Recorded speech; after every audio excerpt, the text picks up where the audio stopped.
Ladies and gentlemen, this is Ballet Reign. As y'all definitely know by now, Jordan and I are very hardcore ballet nerds. Wow, surprise! Surprise! But also, we happen to be rather enthusiastic classical music fans. So we decided to sort of smash the two together for this video, and we're going to be sharing with you the very comprehensive, completely non-biased list of the best pieces of music in ballet. Is this video just an excuse to bop to music with y'all? Absolutely. Are we going to hide that? Absolutely not. So, if you are a classical music fan or a dancer that loves ballet music, make sure you hit the like button, find yourself a quiet place, find yourself some headphones, something like that, and get ready to bop with us to these amazing pieces of ballet music. Just to preface, we are not experts with music. No. We are just like enthusiastic classical music listeners. Alright, so this is our first piece. This one is the Scherzo from A Midsummer Night's Dream, written by Felix Mendelssohn. This one, it's truly magical. It really is. We had someone in the comments who was a musician, and they said that A Midsummer Night's Dream has some of the most challenging pieces of music for like strings, like violins and stuff. Okay. So I'm kind of starting to see why that is so. From a dancing perspective, it really encapsulates the vibe that Midsummer Night's Dream tends to go towards. And what I really like about it is it has such a magical feel to it, but also in a very foresty, earthy way. Yeah, it's very earthy, but also very magical, which kind of seems like polar opposites of each other. Like one is so ethereal and one is definitely very grounded. But this one has the perfect balance of both. It's just everything. It's just, I don't know. It feels like you're just frolicking through the forest. It does. Like in the light of the stars. Yeah, in the light of the stars, exactly what it is. You can almost smell moss. Yeah, you can when like you listen to it. Like I feel like even if you didn't know it was called Midsummer Night's Dream and you didn't know the ballet was set or the story was set in a woodland glade, I feel like you would still get that clear picture. Yeah. That's how clearly defined the musical structure is. Anyway, fantastic piece. Although I think usually it's faster than this. Yeah. For like the music, if you were to look up a recording, it would be a lot faster than this, but yeah, we had to slow it down because the dancers need to catch up. Next one on the amazing ballet music playlist. I was contemplating putting it in or not just because it's so popular. It is very popular, I think. Not just for dancers, but also for musicians. This is The Swan by Camille Saint-Saëns. The dying swan in the ballet world, but in the music world it's just called The Swan. Yeah. And it's from his collection, The Carnival of Animals, which is a brilliant and hilarious collection of music written by Saint-Saëns.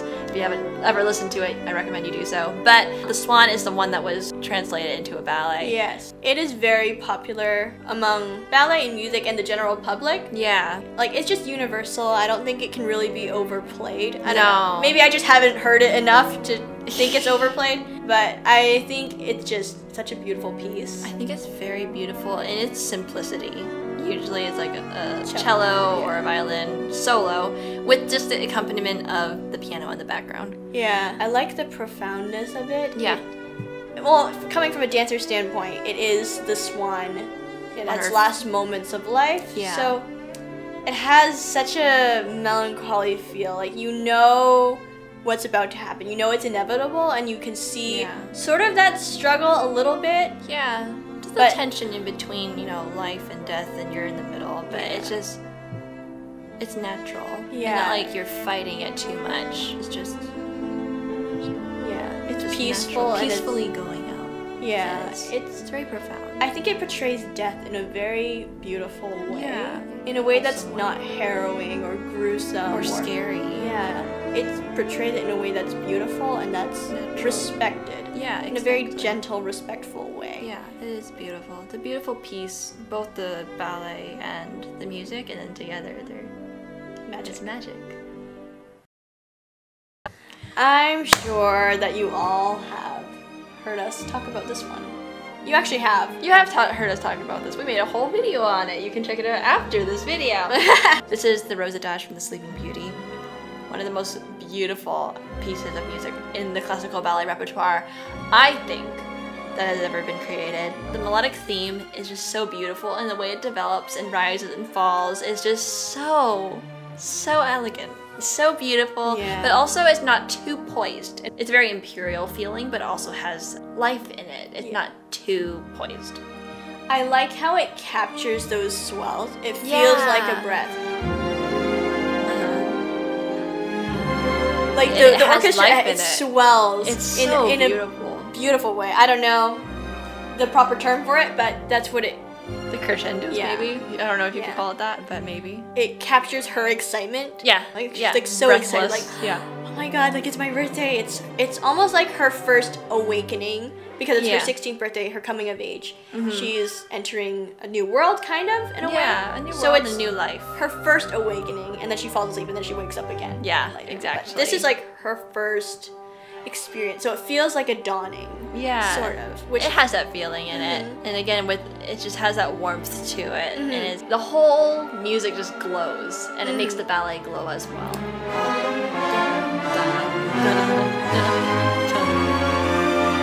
The best part of the music.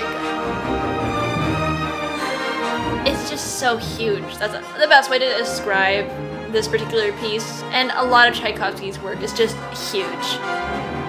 It's like kind of sound that even if you're listening to it through one ear, it just surrounds you all the way around.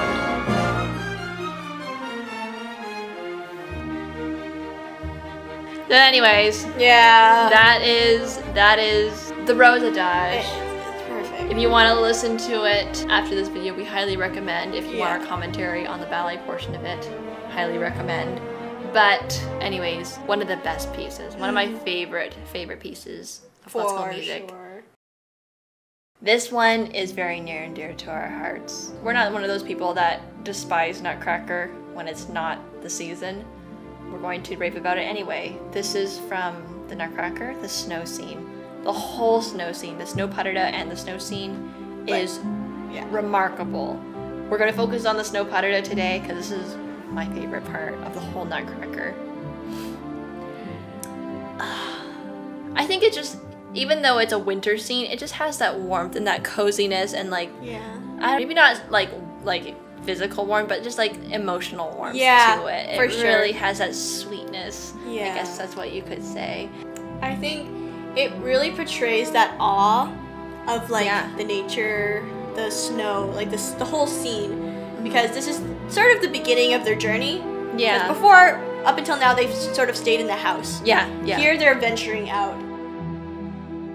If you close your eyes and just listen to the music, you can picture the snow falling and the wind kind of rushing through your hair a little bit. Yeah. It's just... This is my favorite part. It's my favorite right here.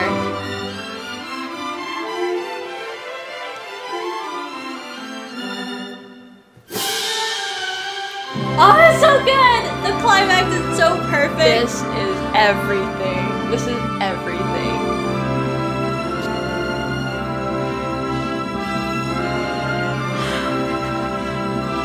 Okay, this brings tears to my eyes. I don't know why. It's just so beautiful. I can't not get emotional over such emotional music. It's I don't know words can't describe it. You just have to hear it. You know, it's so it's wondrous. It's wondrous. It's just like the grandness of the whole scope of the landscape. And then like through a child's eyes. Yeah. You know, it's just, that's what it is. It really is. That's what the beauty of this piece is. You can't ask for a better patata. It's so beautiful. And then it goes right into the snow, the waltz of the snowflakes, which is phenomenal as well. But we do not have time to get into it, sadly. We do not have time to get into that, so we're just going to move on to the next one. Although you should listen to it. Please do. Now this one is a classic favorite of mine. This one is a short 10-minute standalone ballet. Can you guess what it is? Le Spectre de la Rose. This one is a beauty. This one's a gem. This one is everything beautiful in it. I think we should definitely do a ballet appreciation video so we can talk about the actual dancing portion. Yes, it's very hard not to give in to talking about the ballet itself and to focus on the music. We should go into the Let's go into the theme, like the main theme of the ballet. Here he comes. This is just so much joy. It's just exuberant, it's bright, it's sparkling. Yeah, it literally blooms. It blooms, like it does. The ballet itself takes place at night. And the little girl has received a souvenir rose from her first ball, and she falls asleep, and then this is the dream that she's having about dancing with the spirit of that rose. Yes. When he comes in though, the entire atmosphere lights up. He brings so much to the atmosphere, even though it's just a solo, and usually we talk about atmosphere being related to like the corps de ballet, or like a big number of people, but the music conveys that so well in this solo. Yeah. And he really brings the atmosphere. I'll say musically, it's so sweet and so delicate and so joyous for like a male's variation. Yeah, you know? It is. The melodies are so sweet and they just make you smile throughout the whole piece. Exactly. I love this piece of music because you don't really hear much like this in other ballet rep. No, you don't. I don't think Maria von Weber has done too much ballet music. Yeah. It's just very wholesome. Very wholesome and very joyous. Yeah, it is. Oh, it's so good. It's almost reminiscent of Les Sylphides, but not quite. Slightly. But yeah, that's Le Spectre de la Rose. I love the way that the song morphs and carries like a story. It's like poetry. We hope y'all are enjoying this video. This is kind of like not our usual ballet-centered content, even though music is the heart of all ballet. It is. But yeah, in a different way. So we hope y'all are enjoying this so far. We're going into, if you watched our Swan Lake video, you already know what's to come. The best bop music in classical ballet. Ever. Ever. If you were driving in your car down the freeway with the windows down and you wanted some classical music or some ballet music to bop to, this is your jam. Let us set you up. This is the music you'd listen to. You know, this is the one. You're driving down the freeway, your windows are rolled down, the wind is going through your hair, like I think just the very incessant beat. Yeah. It builds energy so quickly. Yeah.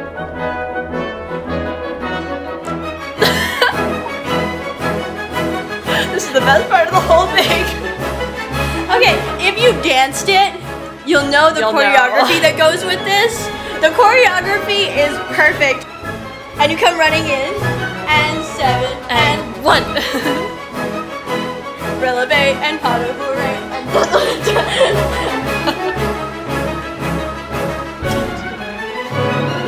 ensemble, sous-sous,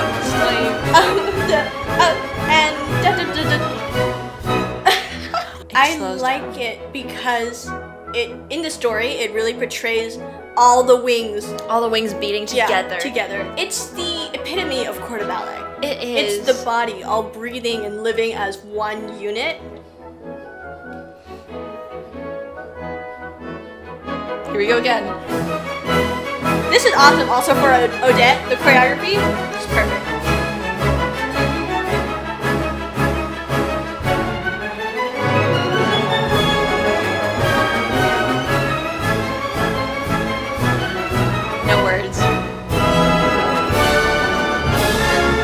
Impressive section, like if you're not huge. Like, that's all you can say. Yeah, it's huge.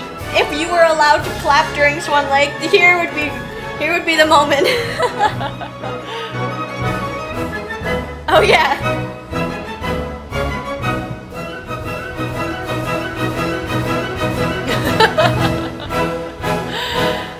Absolutely one of the best bop musics in ballet. There you go. Ta-da! Oh, it's so good. It's amazing. It's perfect. No words. It's the best bop music. You can't even dispute this one. This one is the best bop music in classical ballet. Y'all know this one very well. One of my very favorite paradas in terms of the music. It's a harp solo because our main female protagonist is gonna come out. That's how you know when the female protagonist is coming. When you hear the harp solo, that's her. That's her cue. Ballet loves its harp solos. It does. If you're a harpist, ballet might be your thing. Yeah. I'm already getting chills. It's so sweet and so warm. I'm saying that about every single piece, but I think that's what makes it so beautiful. I like this one because you can really hear the reverence they have towards each other. Yeah. I mean, it is the pas de deux between Ali, who is the slave guy, and Medora, who is basically the princess sort of their ship. Yeah. Kind of the pirate ship. She's the treasure. She's the treasure, I guess. So he partners her as such. Yeah. You can hear the reverence in it. Yeah, exactly. And just the utter respect he has for it's her. very, very deep in that way. Yeah. And the melody, I mean... This is my favorite part.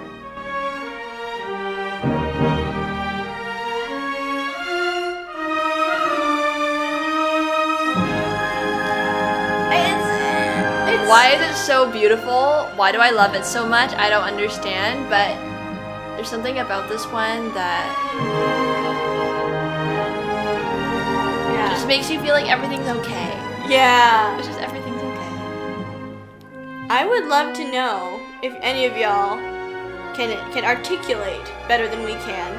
What elements of this melody or what of the composition that make it so captivating? Exactly. I would love to know. We are open to your ideas, your theories. Yeah. It's and then it's just incredible. Quiet. It's like when you listen to stuff like this, you suddenly think the world is gonna be okay. Yeah, it's gonna be okay. Yeah. And there is still something beautiful in this lost world. There's still something beautiful in it. That's all. Yeah, no, that's beautiful. Gorgeous. It makes you feel content. Yeah. Satisfied. Content. It's very satisfying pas de deux. Yeah, comment below if you share our sentiments. This one is a rarity. It's not a rarity, but it is a rarity because we chose to favor the rare version of this very popular piece. This is the coda, or the finale, of La Bayadere. But it's not the regular version. It's not the regular version. This is the alternate version, although right now it sounds the same, but later on it'll change, you'll see.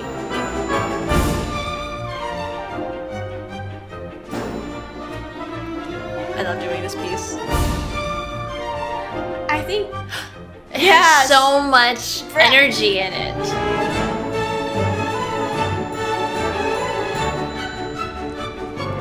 Here's the best part.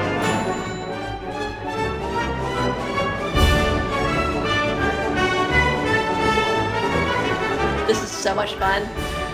This is so energizing. When you're getting tired at this point in the ballet, this is the part that gives you that last final push before the very end. Oh my gosh, this is wonderful. It is beautiful.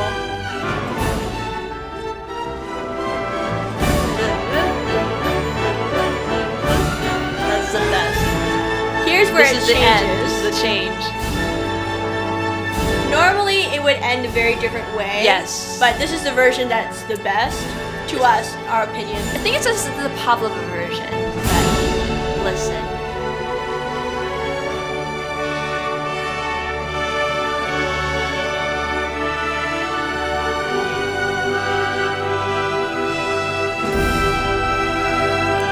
Feel the weight of the glory. Yeah, that's what it feels. Glory. It feels like that. It sounds like that. And you can see like the clouds parting. Yes. And the sun, like the light. It's like the procession. Yeah.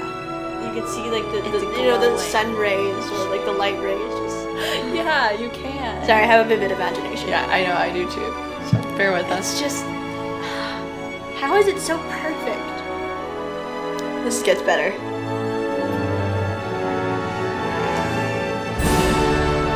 This is like your Titanic moment. It literally is. It's so beautiful. First, I won't lie. First time I listened to this, I almost cried. Yeah, no, I absolutely cried.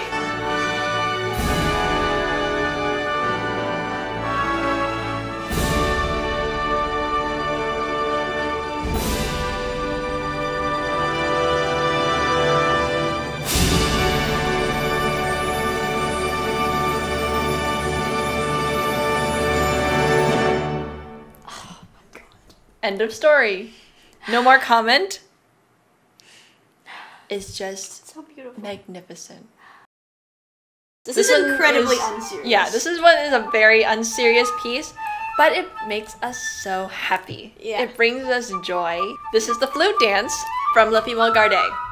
Ashton's version. Yeah, Ashton's version. It is exquisite. It is just good vibes. It exudes just like happiness. It is picnic music. It is I always picnic thought music. It was picnic music. Like, can you just imagine it? It's you can just imagine skipping over the hills with your picnic basket. I love it. My favorite part is how it starts out with a very, very simple melody, but then the music builds and they add new instruments into it, and it's like the whole town comes together and they're all celebrating together. Yeah. It's just so happy. It gives you sunshine in your room, even on a cloudy day. You put this on, and it's just sunshine and birds tweeting and smell of hay bales. I'm sorry if you don't like the smell of hay bales, I do.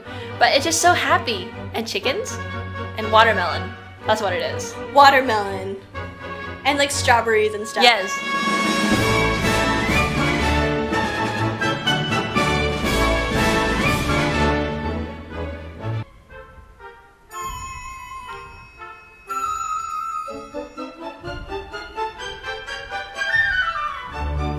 It's so good. I love it. So happy. I like whatever's going on underneath.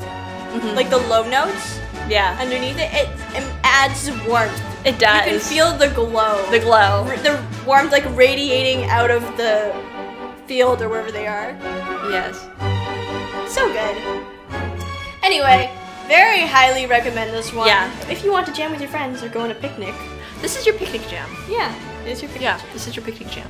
Or if you want to, you know, frolic through a field somewhere. Yeah. This Or is- if you are stuck at home and you wish you were doing some of those fun summery activities, This would be close your your piece. eyes and turn on the music and just enjoy yourself on your imaginary picnic with all your friends. If you have not listened to The Firebird by Igor Stravinsky, you are really, really missing out. But you won't anymore. Don't worry, we've got you covered. Yeah, we got you. Don't worry. Now, the Firebird Suite, the entire ballet, whatever you want to call it, is phenomenal. We're going to focus on one part today, however, because the whole piece is like 40-something minutes long. we don't have time to. We don't have time today. You can listen to it on your own time. We highly recommend you do that, but we're going to focus on one of the highlights of the Firebird Suite, and that is the Infernal Dance. Hold on to your hats, folks. This is basically where the Firebird comes in to Ivan's rescue because he's been assailed by a lot of monsters and an immortal wizard, I guess. And so Firebird comes to his rescue. She's gonna save him. And she makes all the monsters, she stirs them up into this frenzied kind of dance. So, to wear them out and exhaust them so she can defeat them. Yeah. This is the introduction. Already, you can hear without seeing, you can hear exactly what's going on. You can hear the flute, which is the Firebird. The Firebird. And then this little xylophone, or... Yeah, that's kind of like... Forgive me if that's wrong, but is though. the xylophone kind of sound, it's like you imagine like the skeletons of like the monsters. Here we go. Here's the main theme.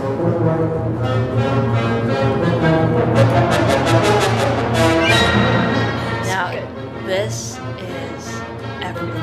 If you want to get yourself powered up, it's so energizing. You can hear all the different layers. I love that about Stravinsky's music. It's very immersive. Yeah. This one, you could hear every single creature on stage. Here's the Firebird. If you actually listen to the whole ballet, this is sort of her theme. Yeah. It has these little like chromatic almost. Yeah. This little passage, it sounds a lot like the Firebird. Uh-huh. So you can hear it. And then the rest of the monsters kind of engulf that. They're trying to take over a little bit. Yeah. That little Dun, dun, dun, dun, dun, dun, dun, dun, dun. Yeah, that's Dun, the dun, monsters. dun, dun, dun, dun, dun, dun. Yeah. Those are like the monsters, like cheering each other on. Yeah, echoing each other, and like kind of laughing at Ivan, sneering at him. I love that Stravinsky uses the same motif, and he just like Puts it in all sorts of different ranges on different instruments, and it gives you such an immersive feel. And it sounds like the bats. Yeah. And here come the princesses. You can feel that warmth coming back in because they're the only human beings in the scene right now. And this is also the theme that they have. Yeah. It's the princess theme that we heard earlier in the ballet. And it just goes and crazy. you can hear the monsters overtaking them again.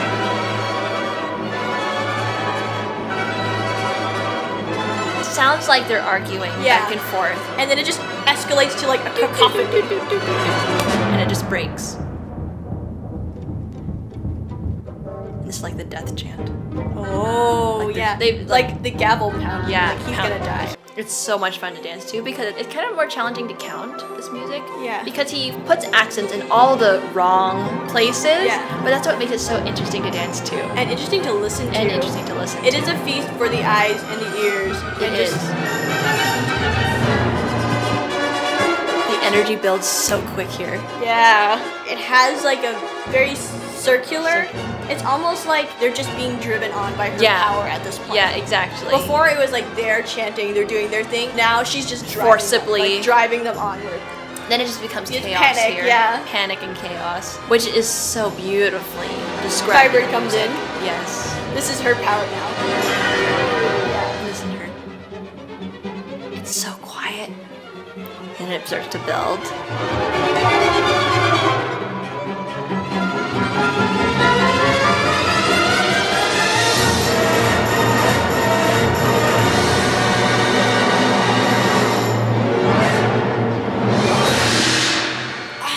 That's the end. That shh at the end. It's so good. Like even by listening to it, you can hear what's going on. And it's such a vivid picture. How can you not? Every time I listen to Masterpiece. it. I've listened to it a lot too. Yeah, we listen to this a lot. Every time I listen to it. It just blows your socks off. You don't have to say You much. can't say too much. The music speaks for itself, it you know? really does. Those were some of our very favorite pieces of classical music as taken from the ballet repertoire. We hope that some of these pieces really resonated with you and maybe you can add some of them to your own personal playlists to hype you up or to calm you down or to make you feel like the whole world is so much better. And if you would like to see more of these Ballet Reign Bop sessions, then make sure you comment below. So yeah, share some recommendations with us, with your friends in the comment section. Make sure you share this video with someone who might be interested in classical music. We will give them the entire spectrum of like classical music, from like really lighthearted and happy to like angry hyped music.